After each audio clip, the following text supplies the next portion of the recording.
daraini amin. Bapak-bapak, ibu-ibu, kaum muslimin dan muslimat rahimakumullah. Alhamdulillah wa syukurillah, kembali di kesempatan ini kita dipertemukan kembali oleh Allah Subhanahu wa taala, dan marilah sama-sama kita niatkan untuk menuntut ilmu. Mudah-mudahan Allah memberikan kita ilmu yang bermanfaat. Mudah-mudahan Allah memudahkan segala urusan kita. Mudah-mudahan Allah mengabulkan segala hajat kita, dan mudah-mudahan Allah mewafatkan kita dalam keadaan husnul khatimah. Amin ya rabbal alamin. Bapak Ibu rahimakumullah, menyambung pembahasan kita yang kemarin, yakni masih tentang alhamdulillahi rabbil alamin. Yang makna rabbil alamin di situ kemarin sebagian kita pahami dengan Rabb itu adalah pemelihara, penjaga, yang mengatur, yang menata. Itu makna Rabb. Jadi kalau tarbiyah itu dari kalimat Rabb. Jadi tarbiyah itu pendidikan. Nah, jadi satu pendidikan bisa jadi lembut, bisa jadi kasar, bisa jadi yang penting adalah tujuannya mendidik. Itu makna daripada Rabb. Dan bisa juga makna Rabb itu mencakup Maliku jami'il khalqi. Dia adalah raja dari seluruh ciptaannya. Raja dari seluruh ciptaannya. Termasuk diantaranya jin dan manusia, malaikat, wadawab wa wairihim, binatang-binatang dan selain daripada yang itu. Nah, kemudian masuk al-alamin. Alam kemarin sudah kita bahas, diantaranya adalah alam yang dimaksud di situ alamul insi, alamul jinni,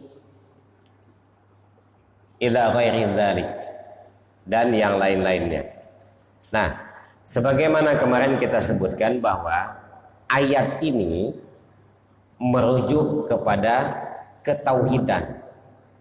Jadi ayat ini merujuk kepada ketauhidan, mengajarkan kepada kita bertauhid atau mentauhidkan Allah Subhanahu wa taala.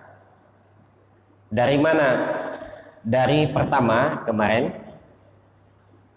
alhamdulillah kita sudah memuji. Yang puji-pujian itu lillah, lillahil hamid.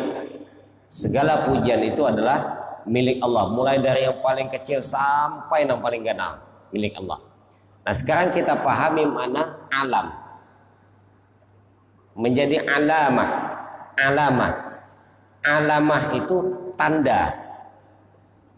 Allah memberikan tanda, menampakkan bahwa ia ada. Dengan adanya alam, Allah ingin memberitahu kepada kita bahwasanya ia ada. Maka alam ini sekaligus petunjuk, dan alam ini inya yang kena meniadakan. Itu namanya alam. Dan hukum alam sebagaimana dalam disebutkan ilmu mantik itu al-alam. Setiap alam itu ada umatnya. Setiap alam ada umatnya. Alam manusia, nah, yang kita kenal. Inilah diantaranya berapa diantara kekuasaan Allah yang kita ketahui dan yang tidak kita ketahui. Yang tahu pasti alam itu hanya Allah.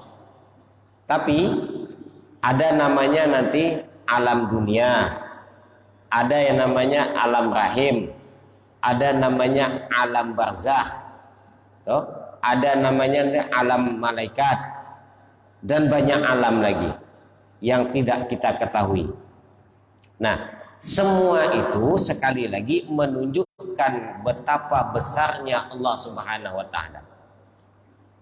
Dari itu ketika kita melafazkan Rabbil Alamin itu, maka pahamilah kita ini bagian daripada alam yang diatur oleh Allah Subhanahu wa taala.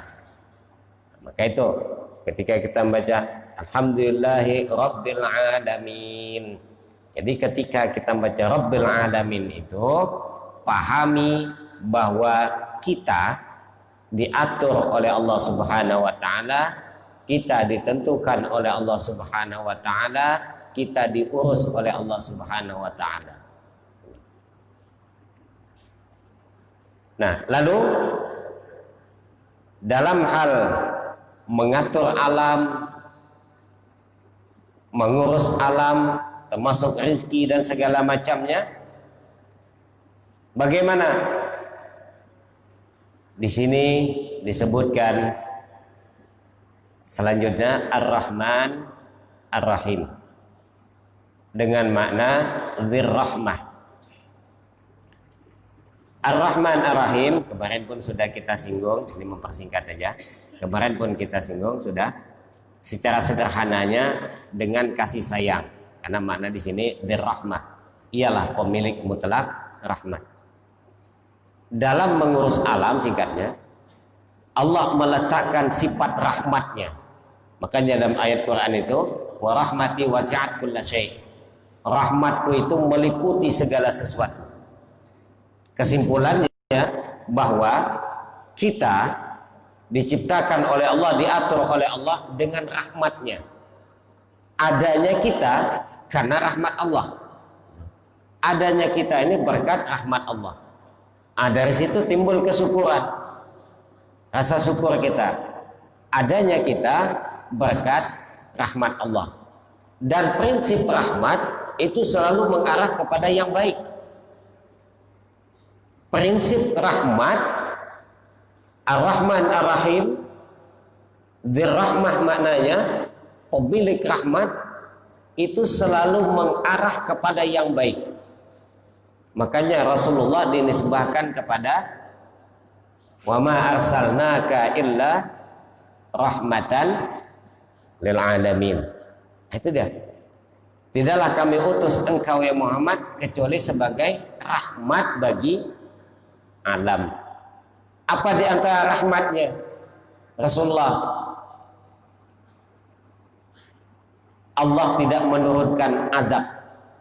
Di antara rahmatnya, Allah tidak akan menurunkan azab, wa ma kana Allah liyu'adzibahum wa anta fihim. Allah tidak akan menurunkan azab selama engkau berada di antara mereka. Itu satu. Nah, disambung lagi rahmatnya oleh umatnya lagi. Wa ma kana Allah mu'adzibahum wa hum yastaghfirun. Allah tidak akan mengazab, menghukum orang yang selama mereka beristighfar kepada Allah. Bagian dari rahmat Allah. Nah, sekali lagi dipahami, Allah mengurus dunia ini, mengatur alam ini, mengatur kita ini dengan rahmatnya. Yang sekali lagi tujuan rahmat itu senantiasa untuk baik. Nah, bisa kita simpulkan bahwa ternyata apapun yang terjadi pada alam ini, apapun yang terjadi pada kita, itu semuanya berkat rahmat Allah dan itu baik. Baik tak? Jadi apapun yang terjadi, apapun yang kita hadapi, apapun yang berlaku di alam ini, prinsipnya adalah baik. Karena dari rahmat tadi kita melihat umpama maaf, mungkin secara zahirnya kita melihat ada orang yang kada sama dengan kita. Kada sama. Dulu dikiaskan gini, Dicontohkan gini. Dulu Nabi Ibrahim itu kan banyak bisi anjing. Ini syariat Nabi Ibrahim. Nabi Ibrahim itu banyak bisi anjing loh. Jadi kalau tidak silap siden itu berisi anjing itu 12 ribuan anjing, kada tanggung-tanggung.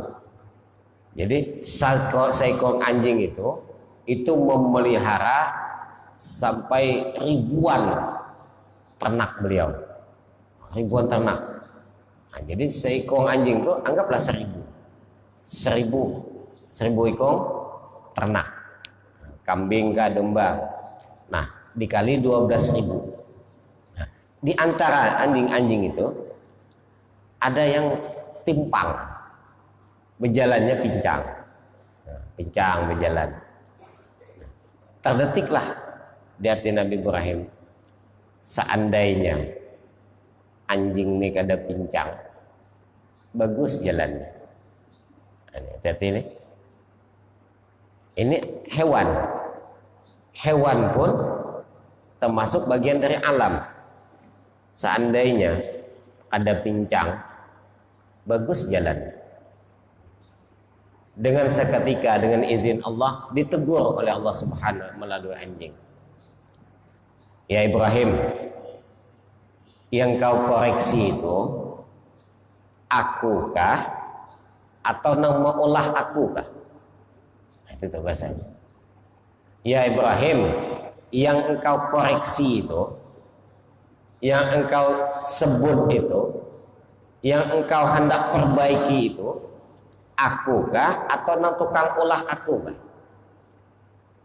Ini bahasanya sederhana, cuma pukulannya keras. Bahasanya sederhana, pukulannya keras. Nah, begitulah kita. Semua itu dengan rahmat, ada hikmah di balik itu. Kita ketika melihat, maaf sekali lagi, kawankah atau bahkan hewan tadi, jangan coba-coba kita mengoreksi, karena semua itu ada hikmahnya. Jangan coba-coba kita mengoreksi.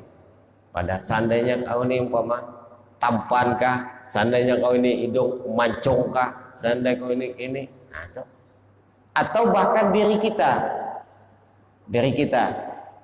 kenapa aku kayak inilah, hidung mancungkah, keluarkah, wah ini mancung ke dalam, atau kayak ini kah, potongan kayak ini. Allah yang mengatur, Allah yang menentukan, dan semua itu adalah berkat rahmat Allah Subhanahu wa taala. Semuanya baik. Itu mana rahmat. Dan rahmat Allah taala juga karena baik tadi, tidak satu pun dari makhluknya yang kada terurus. Tidak ada yang kada terurus. Jadi bagaimanapun kita pasti diurus oleh Allah Subhanahu wa taala. Dan bahkan dari rahmatnya, karena tujuannya baik tadi, rahmat Allah itu luar biasa. Bahkan dari rahmat Allah Subhanahu wa taala itu, sekalipun ianya membangkang, sekalipun ianya mengaras, tetap Allah memberikan kebaikan kepada orang itu. Itu bagian dari rahmat Allah Subhanahu wa taala.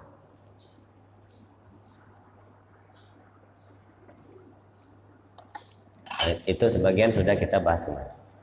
Kemudian masuk kepada Maliki Yaumiddin, ay al-jaza wa huwa yaumul qiyamah, wa khussa bidzikri li'annahu la mulka zahiran fihi li ahadin illa Allah ta'ala bidalil limanil mulku al-yawma lillahi wa man kana malik fa ma'nahu malikul amri kulluh fi yaumil qiyamah, ay wa mawsufun bidzalika daiman ka ghafiril dzanbi wa sahahu qu'u sifatan li ma'rifah iyyaka na'budu wa iyyaka nasta'in. Ya. Maliki Yaumiddin, ai al jaza wa huwa yaumul qiyamah, yakni pembalasan. Ada sedikit kita bahas.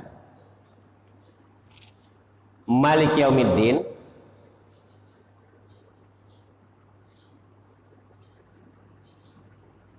Malik itu artinya pemilik. Malik. Bolehkah membaca dengan Malik Yaumiddin? Al-Quran itu dibaca berdasarkan riwayat. Jadi Al-Quran dibaca berdasarkan riwayat. Riwayat tentang bacaan Malik Yaumiddin ini riwayat yang disebutkan oleh Ummul Mukminin Sayyidah Ummu Salmah. Kata Sayyidah Ummu Salmah, kana Rasulullah SAW yaqra'u Malik Yaumiddin bighairi alifin. Adalah Ummu Salmah, ada Rasulullah SAW itu membaca kalimat Malik Yaumiddin itu bighairi alifin. Artinya kada panjang. Nah, itu kada panjang.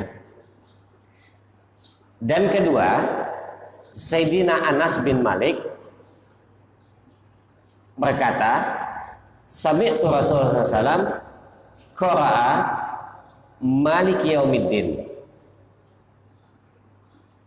wa Abu Bakar wa Umar wa Uthman kana yaqra'u kadzalik.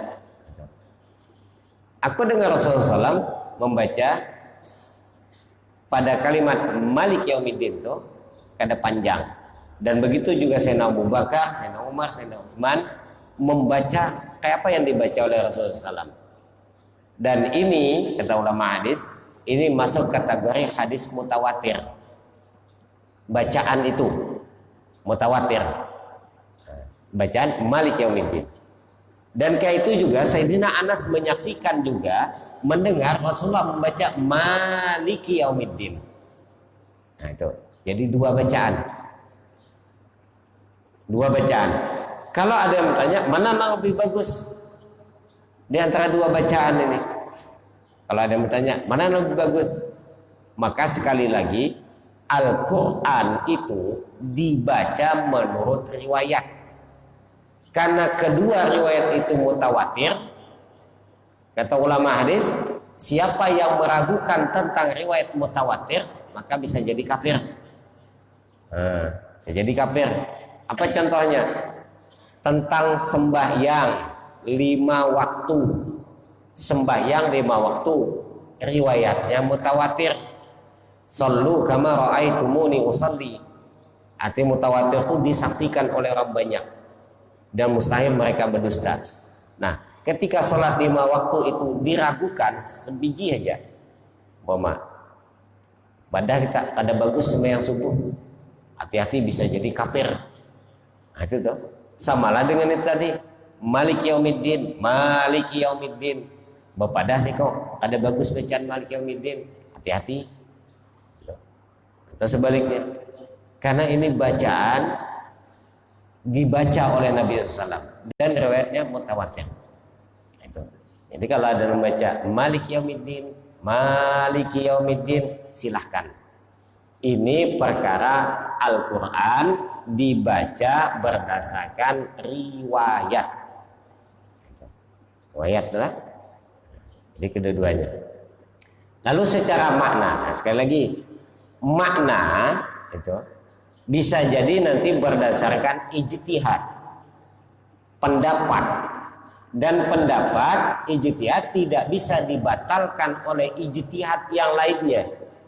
Yang bisa membatalkan pendapat, yang bisa membatalkan ijtihad hanya dalil. Itu dalil.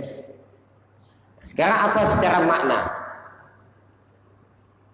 Orang melihat Quran itu ibaratkan melihat batu permata. Jadi segala penjuru kadang-kadang beda. Ada melihat kuning, ada melihat hijau, ada melihat putih, segala macam. Itulah ibaratnya Quran itu. Siapa yang melihat bisa jadi berbeda-beda pemahaman. Sekarang apa mana kalau disebut Malik Yaumiddin? Malik itu pemilik. Lalu Yaumiddin, kalau di sini maksudnya al-jaza, pembalasan. Kalau di Malik itu raja, maka dengan khilafnya Kalau pemilik belum tentu ia jadi raja. Kalau raja umumnya ia memiliki. Itu secara makna.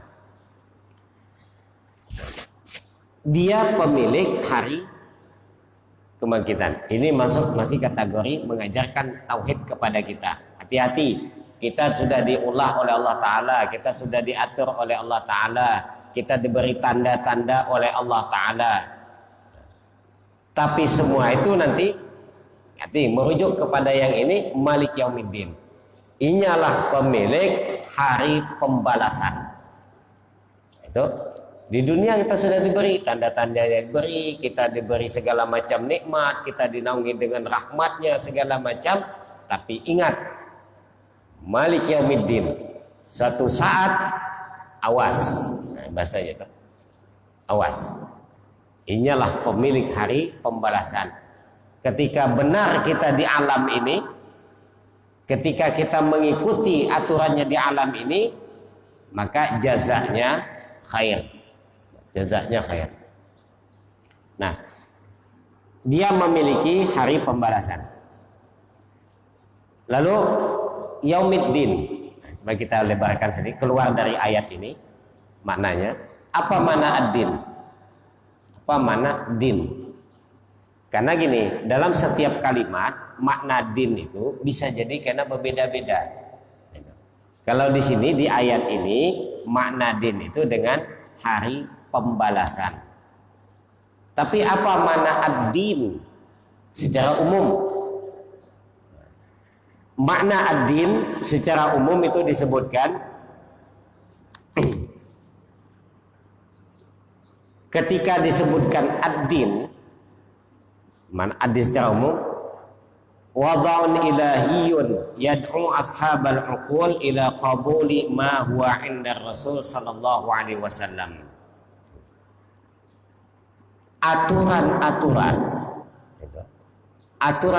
atau undang-undang Allah Subhanahu wa taala yang diletakkan atau yang diberikan kepada Rasul SAW, yang tujuannya apa? Untuk memanggil, untuk mengajak kepada orang-orang yang berakal. Itu. Jadi aturan-aturan Allah ini pedoman-pedoman dari Allah untuk mengajak orang-orang yang berakal supaya apa? Supaya menerima apa yang dibawa oleh nabinya. Ini makna ad-din secara umum. Jadi makna ad-din itu aturan-aturan atau prinsip-prinsip dari Allah untuk mengajak orang yang berakal. Siapa yang berakal? Bisa manusia, bakal. Aturan itu berlaku bagi manusia yang berakal, malaikat, jin. Untuk apa?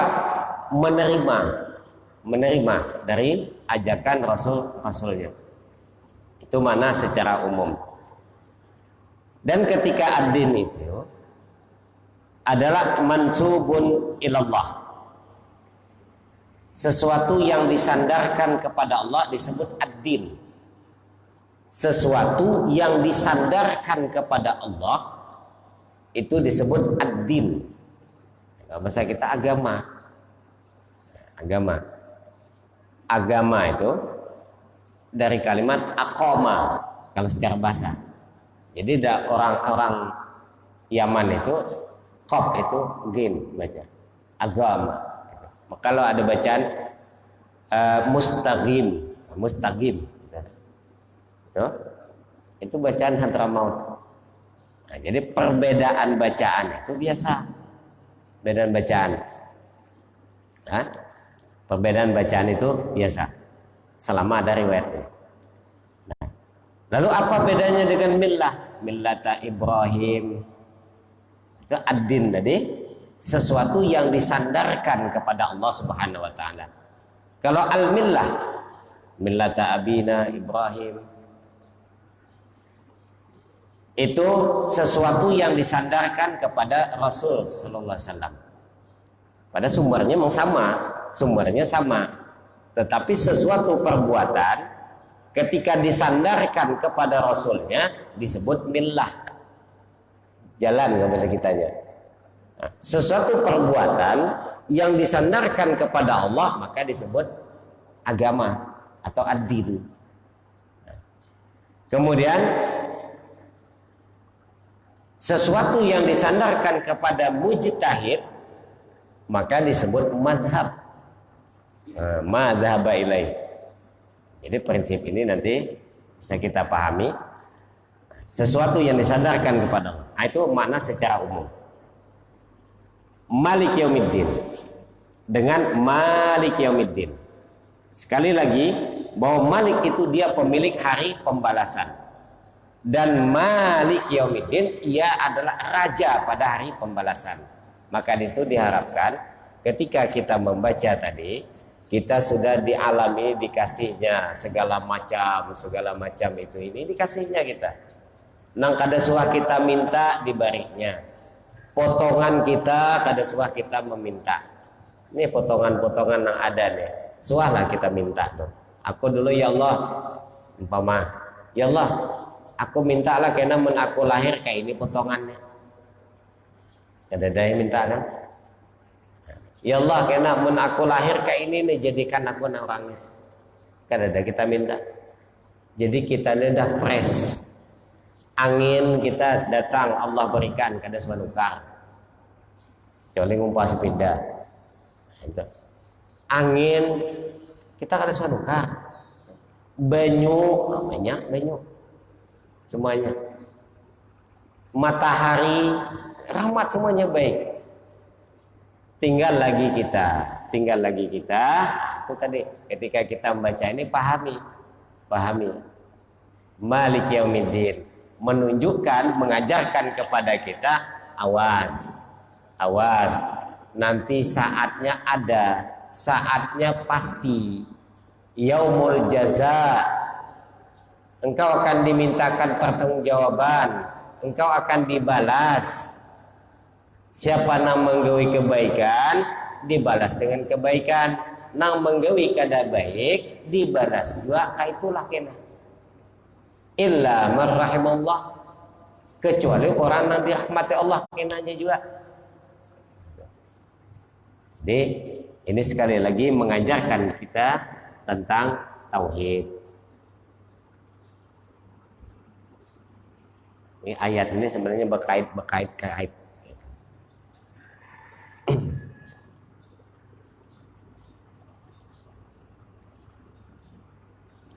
Sekali lagi, nah, kita ulangi lagi. Bagaimana orang memahami itu tentang Malik dengan Malik tadi? Memahami. Jadi orang kalau memahami itu, sekali lagi bagaimana ia memahami dari segala celah? Apakah ia dengan makna menguasai atau dengan makna raja? Jangan berselisih. Jangan diperdebatkan makna ini. Maaf, kadang-kadang ada yang kada bagus dia bacaan Malik. Kenapa? Pertama, pahalanya kada banyak. Sebagaimana dalilnya satu huruf Quran itu akan memberikan 10 pahala. Hati-hati itu. Nah, bagus dia bacaan Malik saja. Pahalanya lebih banyak. Ingat, ini kalamullah.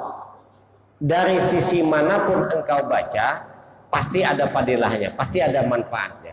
Dan sekali lagi bacaan itu berdasarkan riwayat.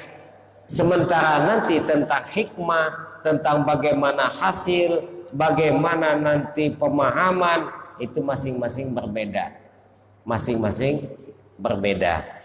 Jadi jangan dihual, jangan disalahkan orang yang berbeda dalam bacaan ini. Karena ini sudah terjadi. Jangan dibual, jangan dihedap. Lalu apakah nanti Malik itu raja bujuran, lalu memiliki makna pemilik lebih rendah daripada raja? Sifat ini jangan dipahami seperti sifat makhluk. Itu tuh. Sifat ini jangan dipahami seperti sifat makhluk. Karena Allah itu tidak sama dengan sifat makhluk. Memiliki Allah kada sama dengan memiliki makhluk. Rajanya Allah kada sama dengan rajanya makhluk. Itu tuh. Jadi ketika orang memahami inya pemilik hari pembalasan, jangan disangkal dengan inya raja pembalasan. Artinya lebih dominan raja daripada milik. Jangan. Pahamilah dengan kekuasaan Allah. Ketika Allah memiliki, siapa yang bisa menolak? Ketika Allah merajai, siapa yang bisa berkuasa selain Allah? Nah, ini dari sisi makna. Jadi kedua-duanya adalah baik, jangan bahwal. Paham kan itulah?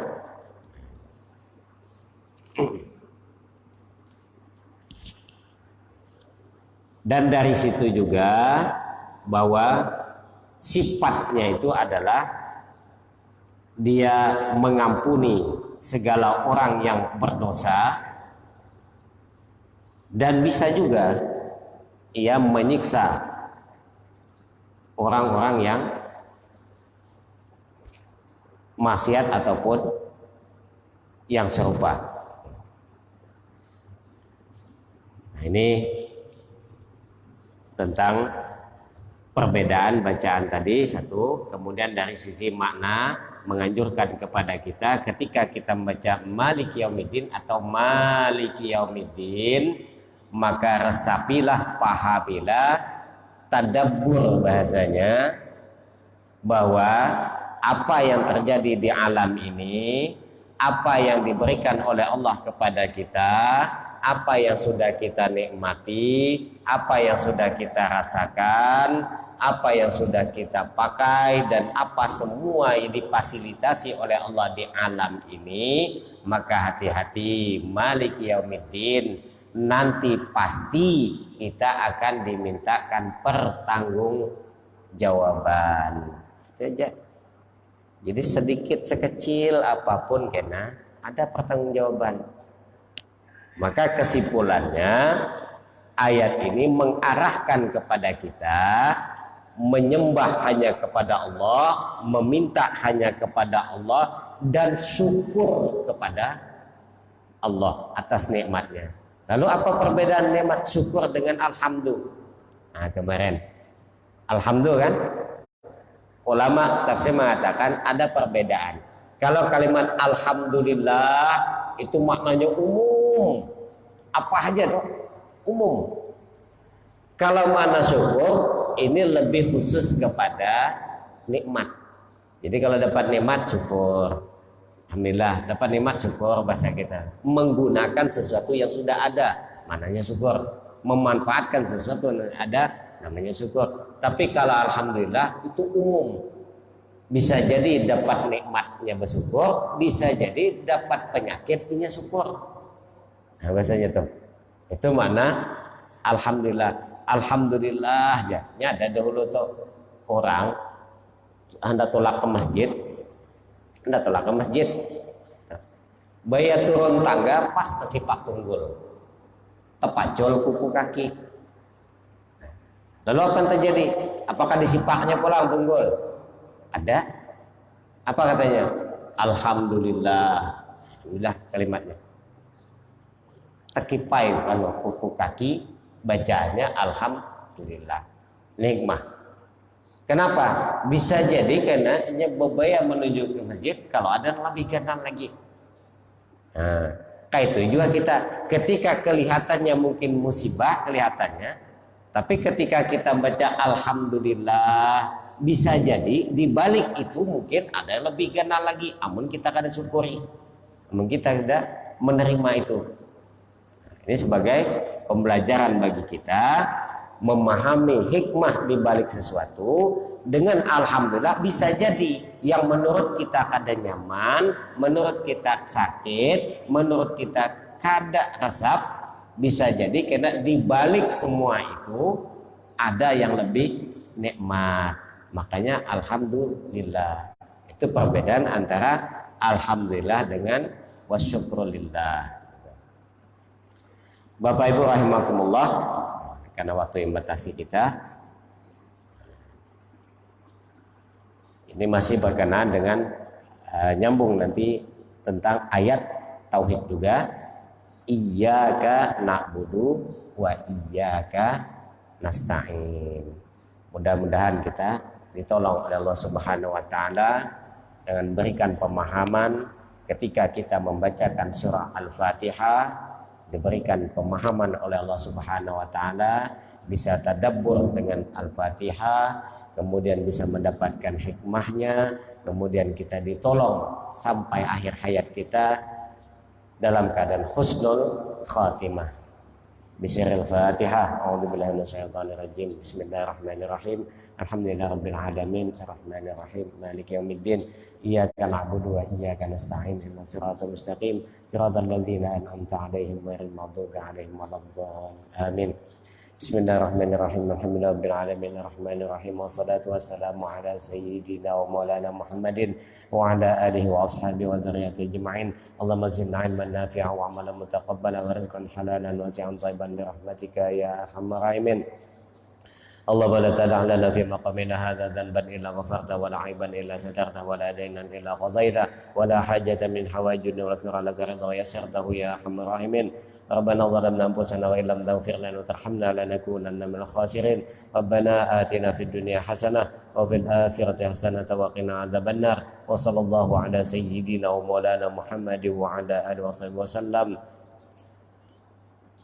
Subhana rabbika rabbil izzati amma yasifun wa salamun mursalin walhamdulillahi rabbil alamin. Wabillahi taufiq wal hidayah. Wassalamualaikum warahmatullahi wabarakatuh.